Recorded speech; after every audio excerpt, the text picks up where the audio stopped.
ঈদুল ফিতর ও ঈদুল আজহা মুসলিমদের অন্যতম ধর্মীয় উৎসব ও ইবাদত। পৃথিবীর দেশে দেশে ছড়িয়ে ছিটিয়ে থাকা কোটি কোটি মুসলমানের প্রাণজ সংস্কৃতি, বাঙালি সংস্কৃতিরও গুরুত্বপূর্ণ সুষমা রূপ বটে।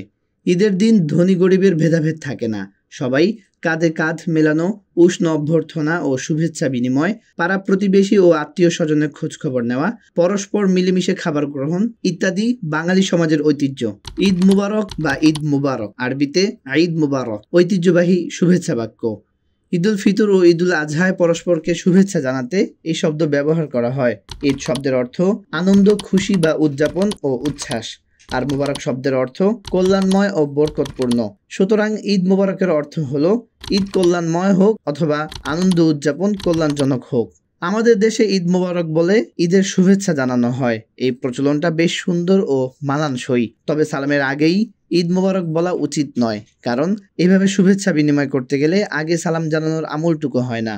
ঈদের দিন একে অপরের সঙ্গে সাক্ষাৎ হলে শুভেচ্ছা বিনিময় করা সুন্নত। আর ঈদের শুভেচ্ছা বিনিময় করার সর্বোত্তম পদ্ধতি হলো এ দোয়া পাঠ করা, তাকাব্বালাল্লাহু মিন্না ওয়া মিনকুম, অর্থ আল্লাহ আমার ও আপনার পক্ষ থেকে কবুল করুন। ওয়াসিলা রাদিয়াল্লাহু আনহু বলেন, আমি রাসূল সাল্লাল্লাহু আলাইহি ওয়াসাল্লামের সঙ্গে ঈদের দিন সাক্ষাৎ করলাম। আমি বললাম, তাকাব্বালাল্লাহু মিন্না ওয়া মিনকা। মহানবী সাল্লাল্লাহু আলাইহি ওয়াসাল্লাম বললেন, তাকাব্বালাল্লাহু মিন্না ওয়া মিনকা। সুনানে বাইহাকি।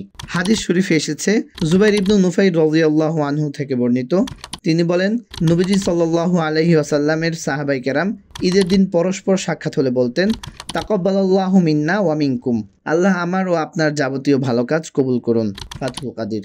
আল্লাহ তাআলা আমাদের আমল করার তৌফিক দান করুন। আমিন।